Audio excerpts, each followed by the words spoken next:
What is up, pool players? Josh Powell here. You watching Amateur Pool. You guys know what time it is. You see the rack behind me. We're going to do some pattern play 8 ball.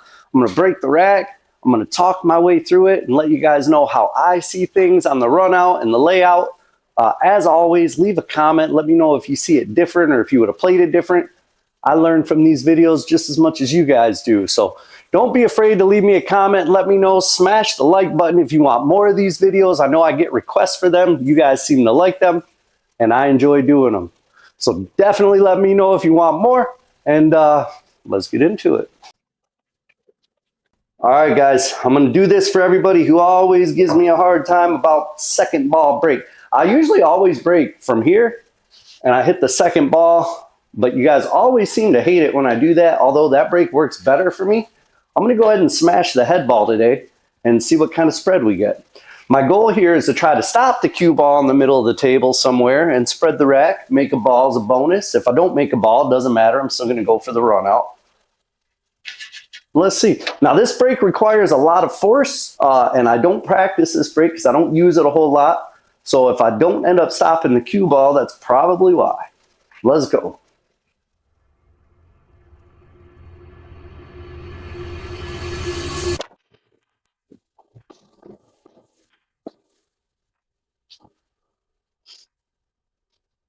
Well, I made a ball, and the cue ball's in the middle of the table, although I didn't stop it there. I just got lucky and it bounced back to the middle of the table. So all in all, it was a good break, even though it was by accident. So let's take a good look at this rack. The 14, 15 are a little jacked up. The 9's not the easiest ball to get to. If I go with solids, that 1 ball will go here. Gee, that's it. That's my game plan. I go solids, so I don't have to deal with this 14, 15. I start with the 3, roll the cue ball up to here, shoot the 1, draw back, make the 4. Then I got the 2. I can use left spin and try to get up into here for a shot on that 5, which leads me to the 6, 7. Problem with that, if I save these 2 balls for last, the 8 ball's way down here, and it's going to be hard to get back down to it. So let me look real quick. I mean, I have to take the 1 now for sure.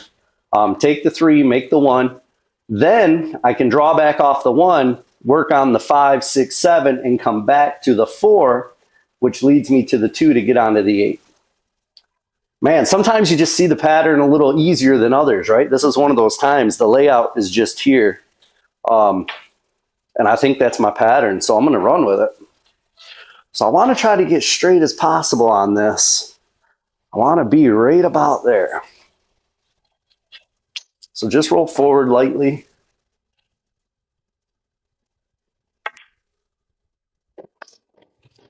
Pretty close, a little off angle, a little bit off. I could have rolled forward another ½ inch or so, would have been better.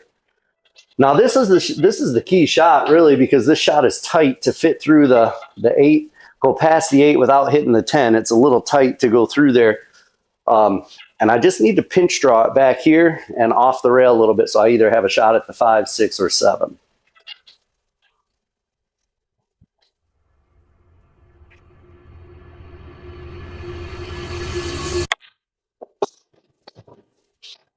That'll do. That will do. All right, so now I need to assess and build a good plan here. No more just making balls and not having a good plan. I mean, I had a plan for those 2 and a rough idea of what I was going to do next, but now I need to develop a little bit more specific plan. So if I hit this one with a stop, I have a small angle, so the cue ball should really just drift over to here. And if I drift over to here, I got a real good look at that 7, which I could follow 2 rails to come in line for the 5. Then I could make the 5 here in the side with a little draw and come over there for the 4. I like that plan. Let's see if I can stick to that plan. A lot of times I make a plan and then I have to change it because my shape is not precise. You know, it's getting better, right? And I can get fairly close, but it's not precise, so I end up a little off angle or something, have to change plans. So let's see if I can stick to it.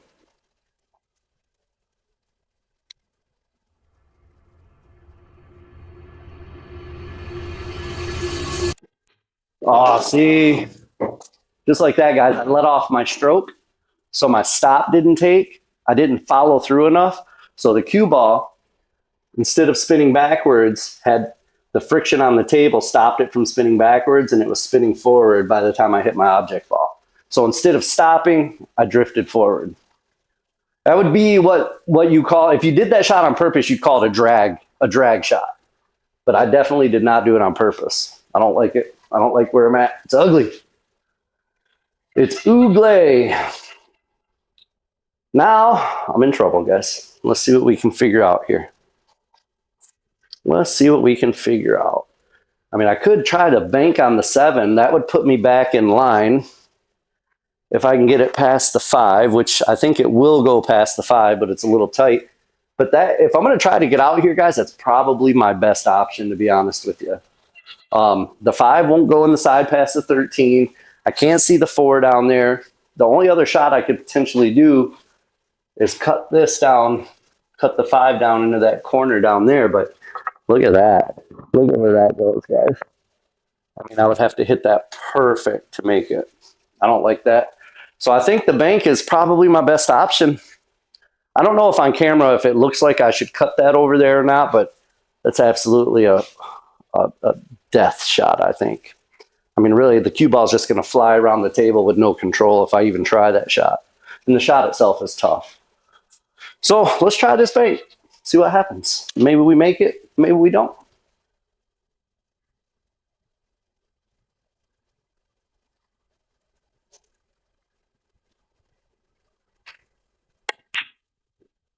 Nope. No siree. Well, shoot. Oh man, guys, this is the way it goes though. You know, this is real life play here. Real life play. So I'm going to take on my opponent's perspective now, and I'm going to start shooting the stripes. So from here, I've only got 3 starter shots. I could thin cut that. I don't like that because the cue ball flies, and I don't know exactly where the cue ball is going to go if I do that. So either I got to shoot the 10 or the 12, and I like the 12 with a stun and come off the rail back out this way. If I hit it too hard, I'm going to run into these balls, which should work out for me. If I don't hit it too hard, I got the 10 ball here. From the 10, depending on which angle I get, obviously, I could draw up here for the 9 or the 15 or the 14 or the 13. Or if I get off angle a little bit, I may be able to draw this way back over. So let's start with the 12 and see where we go. So with this situation being my first shot, right, I'm not going to develop a plan that's too deep into the rat. I just want to get 1 or 2 balls in my mind and have an idea of what I need to do to get to my problem area. This is my problem area.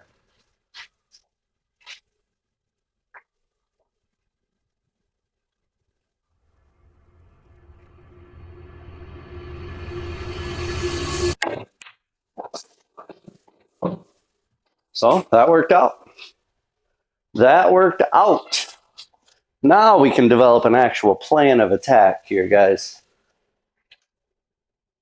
So I'm lined up dead on that 10, but before I just jump in and take it, I want to take a walk around and see where I'm going to be. If I make that 10, I'm not going to have any future unless I draw it back. But even then, I've got to get lucky and get the gap between here. Let's see if the 14 goes there. The 14 will go in that corner. You guys can probably see that on camera, but it's pretty tight past the 9. Let's see if you guys can actually see it. Yeah, so I could throw it into the left side of the pocket, I guess, would be the way to make that. Ultimately, that would be my best shot to take as far as shaping goes, because my cue ball is going to end up in here. I could shoot the 15. I could shoot the 10 next. I might even be able to shoot the 9. So that would be my best shot to take, but it's a little risky because that shot is not, it's not clean. It's not easy. It's the way I got to go, though. If we're going to run out, it's the way I got to go, you know? Sometimes you have to take the shot you don't like because it is the best shot on the table. And the quicker you realize that and just buck up and shoot it, the better off you'll be. So I'm going to take that own advice there and see if I can make that past the 9.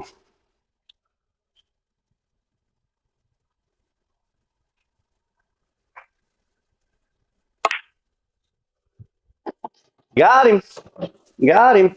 All right, now we're looking pretty okay here, guys. I would like to finish on either the 10 or the 9 because they're both perfect key balls to get on the 8. So right now I'm going to shoot the 15 with follow, and I don't want to bounce out too far to where I've got this angle. See, here's my shot line on the 13. I do not want to be on this side of it because that makes this side pocket come into play. If I'm on this side of it, on the left side of my left side of it, then I can draw out for either the 10 or the 9. So I want to make sure I'm either straight or a little bit closer to the rail.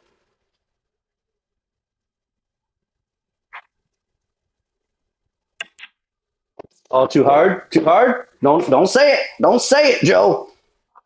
I got a little bit on this side where I didn't want to be. I don't like that, man. I don't like it because I'm shooting over top of the 9 if I shoot it. If I shoot it with a stop shot, I'm going to be right here for the 10, which can work. I can just hit the 10 and draw straight back, or if I get an angle, I can come off the rail and back for the 9. I could shoot the 10 now. Jeez, oh Pete, man, this is where the decisions come into play. If I shoot the 10 now, the cue ball is going to come either this way, back and forth. Out here, I'm going to end up on the 9. But if I use bottom left, I could come this way. I don't like this because if I don't have my speed perfect for the side and I end up here, then the 4 ball blocks the 13 down there. So I've got to shoot the 13 here in my mind. I've got to. I just got to do it, man. With a stop shot.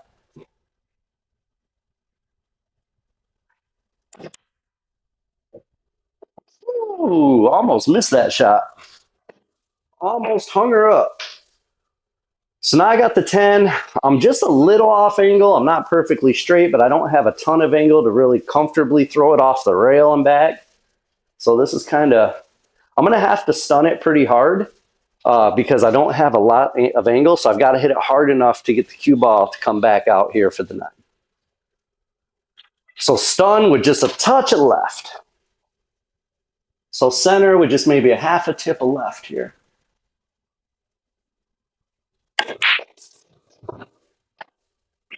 That'll do. That will do.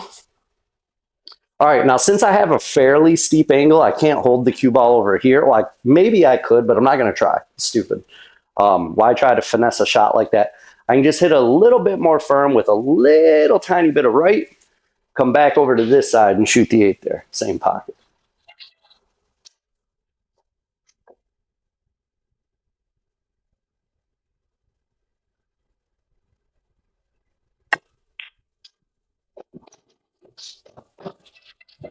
All right, straight in shot, fellas and ladies, and 1 or 2 ladies probably.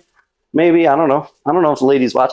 If you're a woman and you watch my channel, leave me a comment, man. I got to know. I got to know if any women watch my channel because the analytics show like almost all men. There's a couple guys who have commented saying they watch it with their wife or their girlfriend, but I'm wondering if there's any ladies out there who watch my channel. That way I can stop saying ladies and gentlemen and just say gentlemen or fellas. You know what I mean? Don't want to be disrespectful.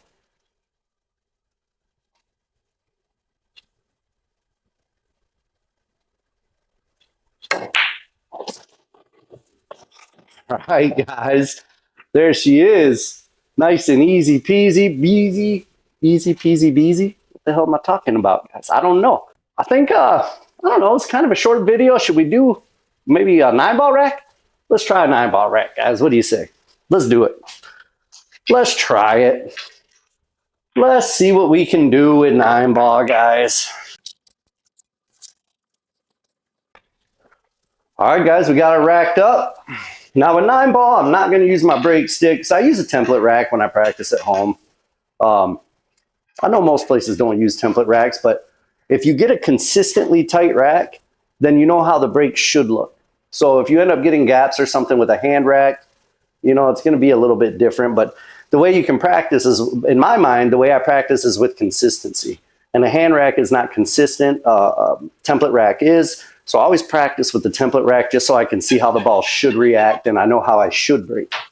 Obviously, you have to adjust a little bit when there's gaps. But I put the ball one width away from the side rail right here at this second diamond. I aim straight into that one ball, dead center. I'm gonna try to make the wing ball, 2 ball, or the 5 ball into the corner. The 1 ball is gonna shoot up here towards the side pocket, and the cue ball should end up right in the middle of the table somewhere. That's the goal. Let's see if we can do it.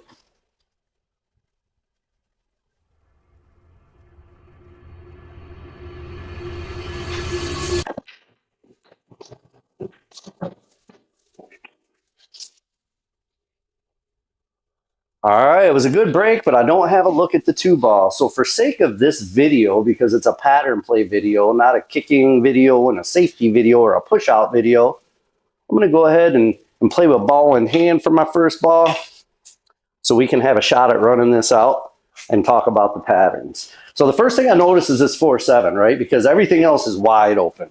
So that's the first thing my eyes come to is this 4-7. I wanna see if the 4 goes past the 7, which it does not. So I start looking at what I need to do here. I can run into it somehow. Obviously, that's always an option. I don't like running into balls unless I have to, unless I don't see another way, just because you don't know exactly where everything's going to go. What I could do possibly is just graze the edge of this 4 and try to carom the 7 in when I come to it. That's going to put the 4 there and the cue down here, and I'm going to end up with a weird shot on the 4. So I think maybe I'll take 1 shot here at the start since I'm giving myself ball in hand to see if I can break those out. And if I can't, then maybe I'll try that carom shot later. So what I'm going to do is start with an angle like this and put some bottom left. In fact, I want to be a little closer like that because I don't want to come into them off of this rail up here. I want to come behind them and come into them this way. So it pushes them out, and I think I'm going to have a better chance of getting on the 3 ball if I do it that way. So this may be the end of the run right here, though. If I miss the shape on the 3 with the breakout, it's the end of the run. You know what I mean? But we got to try it if we're going to run out, and that's what this video is all about.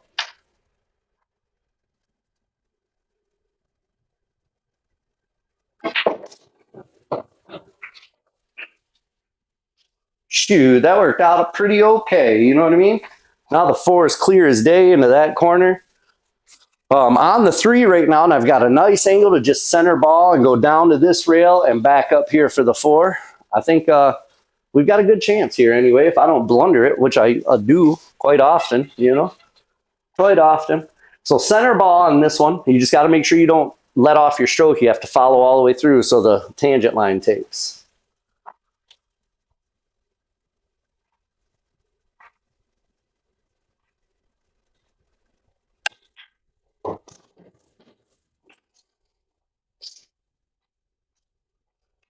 All right, I'm a little off angle to get to the 6. So if I don't use draw, I run into the 9 ball.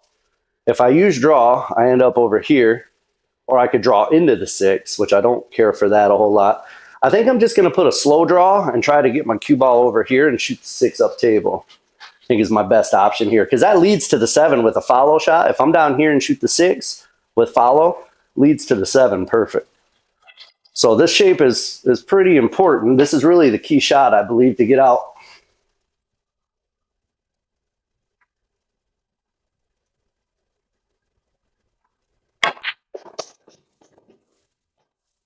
I didn't quite get as far as I'd like to, that's for sure. Now I got a tough shot here. Now I've got a tough shot here. I mean, the good thing is I still have a shot, you know what I mean? So I'm going to try to cut that up. I'm going to use center, maybe just like a quarter tip above center so the ball drifts back and forth. But with just a little above center, instead of going straight back and forth, it kind of goes back and forth on this angle and gives me a little more breathing room so I don't get so close to the 7. That way, even if I'm up in here, I can shoot the 7. If I'm over here, I can shoot the 7. If I go straight back and forth and end up over here, I'm in trouble, you know? So I'm going to put just a little above center, not much. I don't want to do too much because then I may end up scratching in one of these side pockets. But the shot's not easy. So most important thing for me is make the shot. Focus on the shot with all my energy. Don't worry so much about the shapes. Just line up a little above center and focus on the shot itself and trust the fact that a little above center should get me a shape. Don't try to think about the shape. just think about making the ball.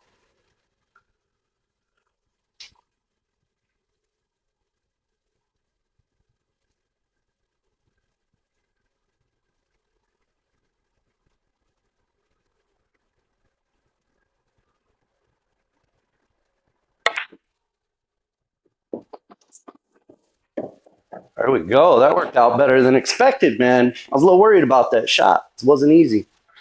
It was not easy.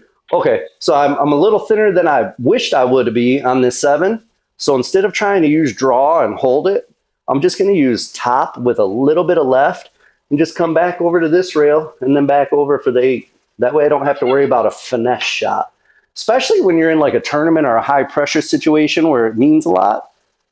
I try to avoid those like real fine finesse shots, you know, because you have to be so good with your stroke on those. And if you're under pressure with stress, those shots become a lot more difficult. So in this case, I'm just going to use top with a little left and give myself a little breathing room to let my stroke out so I don't have to try to finesse it.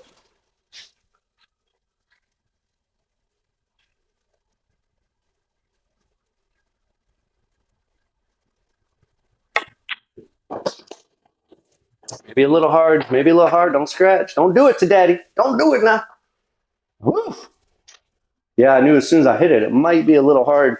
All right, this isn't bad though. I've got a pretty good angle just to make this with top left. The top's going to take me here. The left's going to bring me over here. And then it's going to come right down on this stick line, or close to it anyways. As close as my amateur position play will let me do it. I'm going to end up in this area for the 9 ball.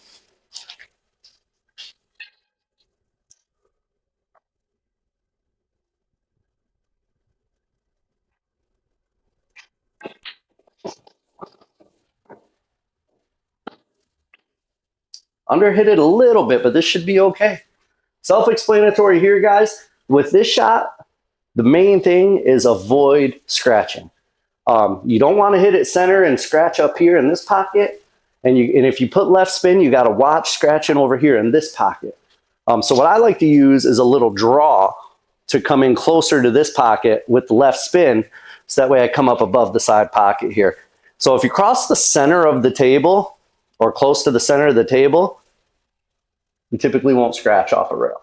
So always try to cross the center of the table if you can. So little bottom, little left.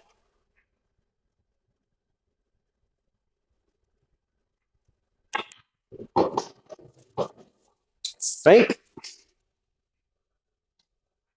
All right, guys, that concludes this pattern play video. Thank you guys so much for watching, man. I appreciate you guys spending your very valuable time with me. It means the world to me, and your comments and likes also mean the world to me. Thanks for subscribing. If you haven't already, that's okay. You still got time, bro. Hit the subscribe button, you know what I mean? You want short rail apparel, which I know you do, hit the link in the description, man. Get you some. Anything else we need? Anything else we need to discuss? I don't think so. We'll catch you on the next video. Peace.